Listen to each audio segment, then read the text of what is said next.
كنت في اسكندرية من 3 سنين كده ولا حاجة، وكنت مع جماعة أصحابي يعني. وبعدين رحنا مكتبة اسكندرية في اليوم اللي احنا كنا راجعين فيه القاهرة. فما كانش معانا وقت كبير قوي يعني ان احنا نلف جوه وبتاع، عشان برضه عايزين نلحق الشمس يعني والكلام ده. هو ايه ده؟ هو ماشي. آه، فعدينا في مكتبة اسكندرية على زي متحف او بارتيشن كده بتاع انور السادات، وكان في المكنة دي، المكنة اللي زي دي كده بالظبط، كانت في المتحف او في زي فاترينا او حاجة زي كده اللي هي بتكون في المتاحف. وكانت دي يعني المكنة اللي هو بيحلق بيها. مش متأكد يعني المكنة اللي هو كان بيحلق بيها كانت انهي بالظبط، لان كان في علبة عليها المكنة دي اسمها ادجستبل متهيألي او سوبر ادجستبل حاجة زي كده، دي جيلت. وجوه العلبة هم فاكين كده العلبة كده حاطينها على 2، فجوه العلبة بقى واحدة تانية مش متأكد اسمها ايه، اسمها فات بوي او سليم. انا برضو مش متأكد اذا كانت دي فات بوي ولا سليم، لكن دي بيطلق عليها غير ان هي سوبر ادجستبل بيتقال عليها بلاك بيوتي. بلاك بيوتي، هي فعلا بلاك بيوتي، هي فعلا حلوة جدا، تقيلة وخامتها حلوة. ممكن تشوفوا ان هي شبه اللي اسمها ايه، الفيزر. هي ممكن تبقى يعني في الشكل شوية، لكن هي مش شبهها خالص. هي هنا دي كده تقلها اتقل من دي بعلبتها. ممكن برضو بعد الفيديو ابقى اوزنها. كنت بتمشى من ايه سوق الانتيكات بتاع يوم السبت اللي فات، وببقى موصي يعني كذا حد يعني من التجار هناك ان هو يجيب لي من المكان ده، وجبت مكان تاني برضو، بس هي دي اللي هنحلق بيها النهارده عشان التايتل بتاع الفيديو. وانا متحمس لها يعني بقالي فتره. هي حالتها ممتازه، ممكن تحس ان هي مصديه او عليها مجرحه او كده، بس هي مش مصديه. ده كل اي حاجه هنا لونها فضي، هو ده كبر وسيلفر بليتد او نحاس مطلي فضي يعني مطلي بالكروم. فهي ممكن يكون الكروم اللي عليها يعني اتجرح او اتقشر منه شويه، لكن هي حالتها ممتازه جدا. حاله اللي اسمها ايه، الباتر فلاي بتاعها ده كويس جدا. حتى هنا هتلاقوه مستوي كده ومظبوط، وبتقفل وبتفتح زي الفل. والادجستنج بتاعها معاك من واحد لحد 9. 9 ده هيكون بيبعد اللي اسمها ايه، المشط عن الراس اللي فوق دي، عشان يبقى بيبقى حامي. خلينا نحلق. عايز احلق. عايز اجربها. انا ما جربتهاش من ساعه ما جبتها، بس نضفتها وطهرتها كويس قوي بالميه والخل بفرشه سنان قديمه وميه وخل ومعجون سنان. عملتها بحاجات كتير قوي يعني. تقول لي ليه عملتها بمعجون سنان؟ يا عم عملتها بمعجون سنان عادي. ماشي، هنحلق بقى. مش متاكد. طبعا الرئيس السابق انور السادات كان بيستخدم ايه برودكت للحلاقه، بس اتوقع يعني في الفتره دي كان في انجرام، كان في 3 خمسات او 5 خمسات مش متاكد، وكان في اعتقد يعني كان في حاجات كتير يعني ساعتها، بس انا محتاج ابحث في الموضوع ده اكتر من كده. بس احنا النهارده هنستخدم معجون في بول زي كده، مش هنستخدم اسمه ايه، مش هنستخدم جل او فوم او حاجه زي كده يعني. ولو اني كان نفسي استخدم فوم يعني، حاسه راجل برضه يعني ايه، كان براكتيكال. حاسس يعني ان هو كان ممكن برضه يستخدم فوم. استخدم فوم مش عارف يعني. انا لحد ما فتحت الفيديو مش عارف اقرر استخدم فوم ولا استخدم انجرام. استخدم دول مع فرشه مثلا. ولا استخدم نيفيا مثلا فريش كيك؟ قعدت 5 دقايق ولسه ما حلقتش. لا لازم احلق كده، لازم احلق ولازم يبقى فيه انجاز. يعني حاسس ان هو يعني لو اتاخر في الحلاقه كده هيقوم جايب الفريش كيك وهيقوم جاي مديه على طول. وده اللي انا هستخدمه دلوقتي.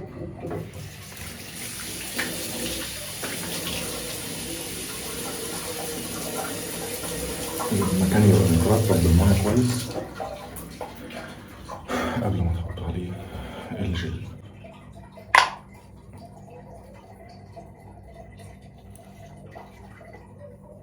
ده كتير أوي ماشي، وكل مرة يطلع كتير معايا.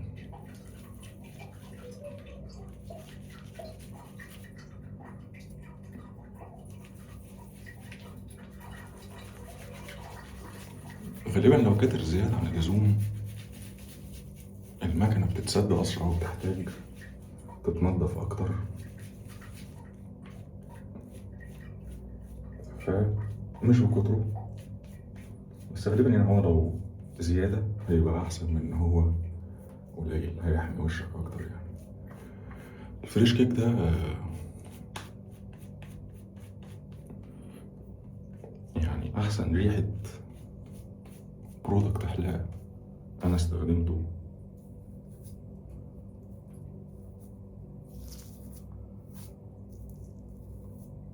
في الفترة دي كلها.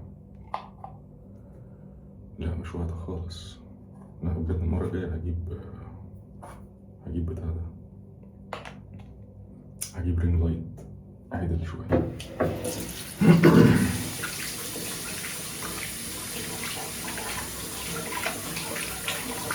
ده عشان ما استخدمتوش بقالي كتير، فهو البطارية بتاعته فضيت لوحدها مع اني شحنه، بس مش مهم. هستخدم بقى الموس اللي انا هستخدمه النهارده، هيكون جيلت ايه، لندن بريدج. جيلت لندن بريدج ده بالنسبة لي يعني من أحسن الأمواس اللي أنا استخدمتها. هو والدوركو والإيه نسيت، والناست حلو برضه، بحب الناست.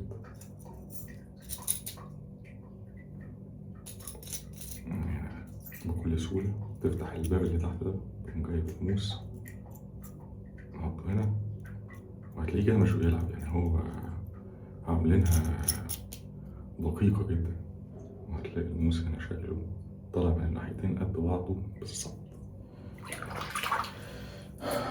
نحلق مثلا على ليفل كام؟ ممكن نحلق مثلا الجنب ده مثلا على 1 والجنب ده على 9 عشان نجرب برضو اللي اسمه ايه،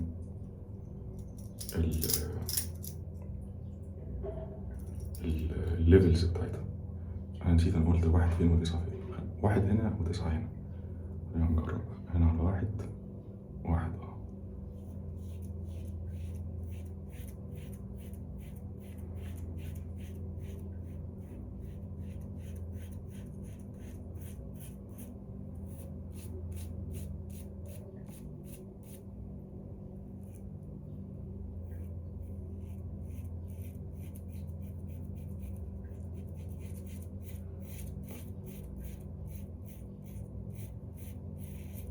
ممتازة، ولسه بتحلق بكفاءة عالية لغاية دلوقتي.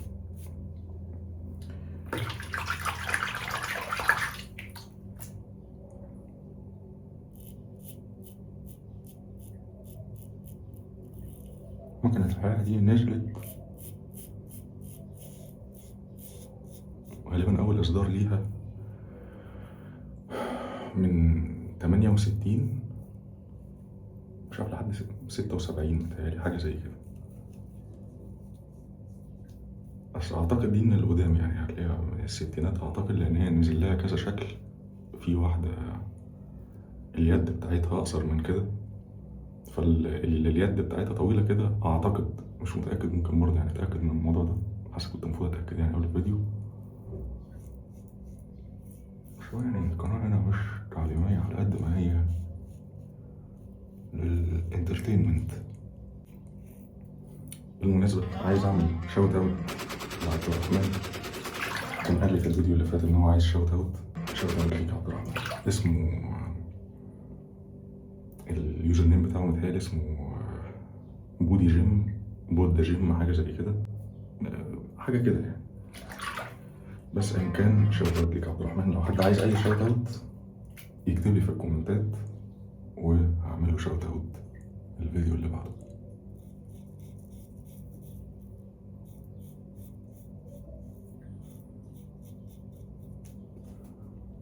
أصلا اللي بيتفرج عليا أو يعني المهتمين هما كام واحد كده. أعتقد أنا حافظ أساميهم كلهم بس مش عارف أقولهم عشان ما ننساش حد يزعل. بس من أوائل الناس اللي كانت عملت لي كومنت، أو غالبا أول كومنت يجي لي على القناة، أتكلم يعني أول كومنت على أساس إن أنا يعني عندي مثلا 1,000,000 سبسكرايبر مثلا ولا حاجة. المهم يعني أول كومنت كان من ضياء. شوت أوت برضه لضياء، ما طلبش شوت أوت بس هنديله شوت أوت برضه. أحلى مسا عليك يا ضياء. ماشي. جنب ده لسه فيه شوية شعر خفيف جدا. الحتة دي زيها زي أورتي بالظبط. الحتة دي فيها شوية شعر بس دي اللي هي يعني أقل ليفل في المكنة. ممكن بقى نعليها، نخليها على إيه؟ على 9. وأنت عشان برضو تعليها يعني، أنت لو لقيتها مثلا في محل أنتيكات أو كده ما تعليهاش على طول يعني. أنت لازم تبقى فاتح الباب بتاعها شوية وتعلي أو توطي براحتك، لكن ما تعليهاش وهي بابها مقفول، مش بعد ما تقفل يعني. دي بقى نلحق على 9. لا، في فرق كبير خالص. أنا هنا حاسس بالموس كأنه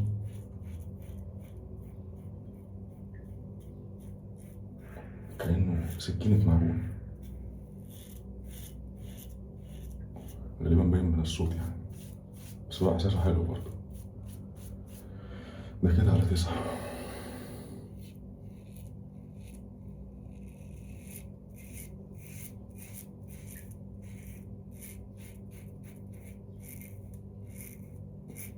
لما كنت أعملها على 1 كنت الناحية دي بضغط على المكنة، لكن هنا وأنا بضغط حاسس إن هو هياخد وش المسح.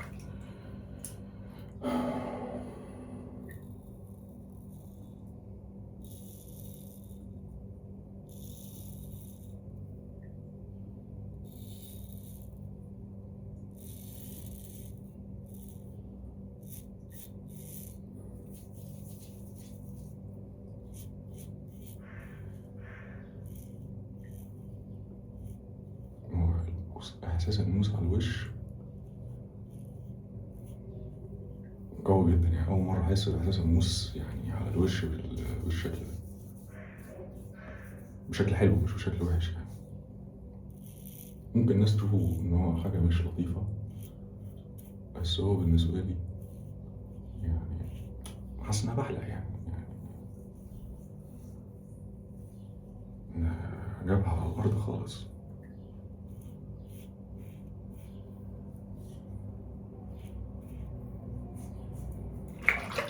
دي حاجة حلوة يعني، بس ممكن أخاف شوية إن هي تبقى كده يعني نزلت على الجلد بالظبط الشعر فيعمل لي حبوب مثلا أو حاجة. بمناسبة الحبوب، أنا الفترة اللي فاتت دي كلها ما كنتش بعمل فيديوهات عشان خاطر الحبوب اللي في وشي. مش عارف هي باينة دلوقتي ولا لأ، بس أنا هتشوفوا هنا كذا واحدة. دول كانوا متفجرين جامد وكان عندي حبوب كتير في أوضتي. مش متأكد بسبب منتجات الحلاقة المختلفة اللي أنا جربتها، لأن أنا جربت حاجات رخيصة ومش حلوة وجربت حاجات غالية. جربت حاجات كتير يعني، قعدت أتنقل من حاجات كتير. أعتقد ده مش كويس يعني.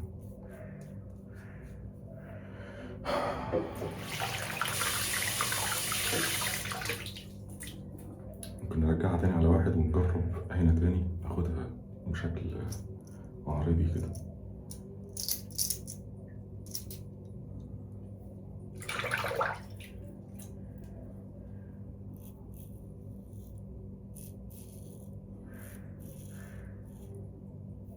النهاردة 11/6، الجو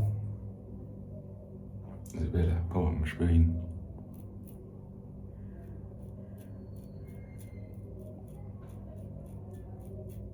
مش باين عليا أنا حران قد إيه، لكن الجو مش طبيعي.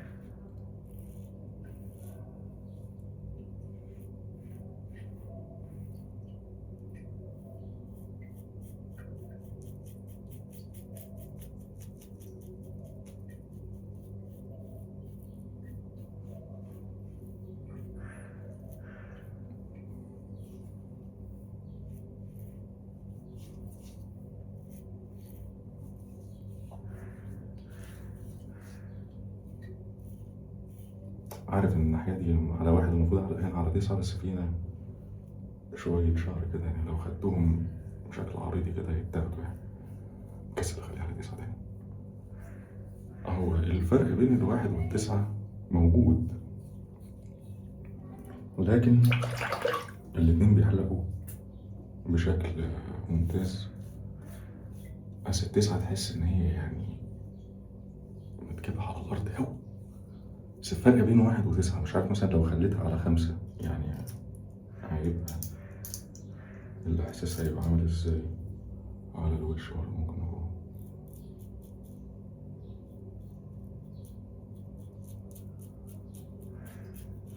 يعني سبحان الله بين البنين.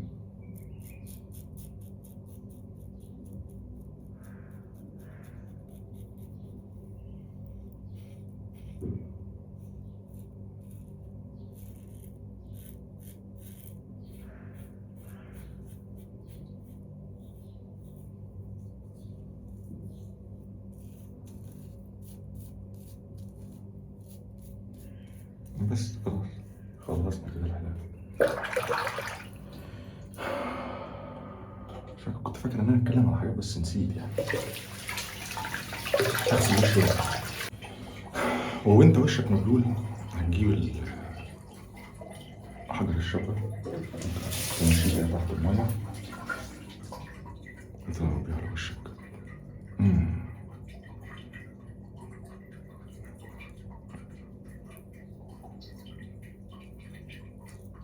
هو إحساس الموس، يا نهار أبيض يا نهار أبيض. هو في لسعة كده في الأول طبعا، يعني كل ما الحلقة تكون ناعمة أكتر كل ما تحسش بإحساس الحرقان ده. بس فعلا الناحية دي بتاعت رقم 9 أكتر من 1 بشكل ملحوظ، بس يعني أنت بتحس كده بإيه، بشكشكة كده وخلاص يعني، بعد كده بتروح يعني. مجرد ما أنت خلاص ما تبقاش حاسس بأي شكشكة، خلاص أنت كده خلصت الجزء ده. تمشيها تاني تحت المية، تشطفها بس كده يعني، يجي عليها مية وتنزل وبس كده خلصت. هتغسل وشك تاني شطفة سريعة، وبتحط بقى الافتر شيف بتاعك. الافتر شيف اللي انا هستخدمه النهارده هو فريش كيك. انا بحاول يعني احطه في العلبة تاني على اساس ان انا يعني اول مرة استخدمه كده، لان استخدمته كتير الفترة اللي فاتت. استخدمته غالبا الفترة اللي فاتت كلها كنت بستخدمه هو والافتر شيف بتاع نيفيا اللي هو سنسيتيف. ازازة كده لونها ابيض، ده شكل الازازة من جوه بتاعت فريش كيك. هي الازازة ازاز، انا بخاف قوي وانا بستخدمها في الحمام كده، يعني مش متعود ان انا امسك حاجة ازاز في الحمام. بس هي مختلفة خالص عن اي افتر شيف تاني او اي باكجينج او برودكت تاني بتاع حلاقة. هي قفلتها وفتحتها حلوة جدا، وليها هنا كده زي بوزة، بس هي يعني تحسها ان هي مية اكتر ما هي اي حاجة تانية، تحسها عاملة زي مية الورد كده. بس دي الكمية اللي انا استخدمتها، طبعا مش باينة، وقع منها كمان. نقفلها كده.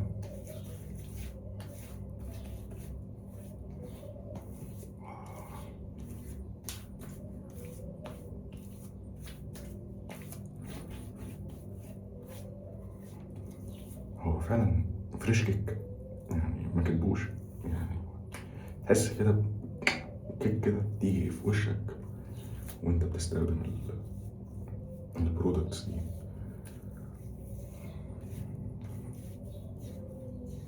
الناحية دي أنعم من الناحية دي بشكل مش بشكل ملحوظ، يعني عادي الاتنين مقبولين. يعني هطلع من الحمام وانا حالق بالناحية دي على 1 والناحية دي على 9 عادي، يعني مش هتبقى باينة، لكن هي باينة في الإحساس كده، خصوصا وانت يعني بتعمل ايدك كده لفوق، بس يعني خفيف قوي، يعني مش بشكل حتى ملحوظ ليك. يعني انت حتى كمان لو في نص اليوم كده عملت ايدك كده على وشك وبعد شوية عملت كده مش هتاخد بالك اصلا، هتنسى يعني. هما نهرين حلوين، فرق بس ايه الإحساس وانت بتحلق. بتلاقي رقم 9 حامية قوي، وبتلاقي رقم 1 بتحس إن المكنة فاضية كأنك ما بتحلقش حاجة يعني. بس الفترة اللي فاتت بقى كنت بحلق غالبا يعني مش كتير بس مش قليل، يعني ممكن مثلا أحلق مرة في الأسبوع أو حاجة.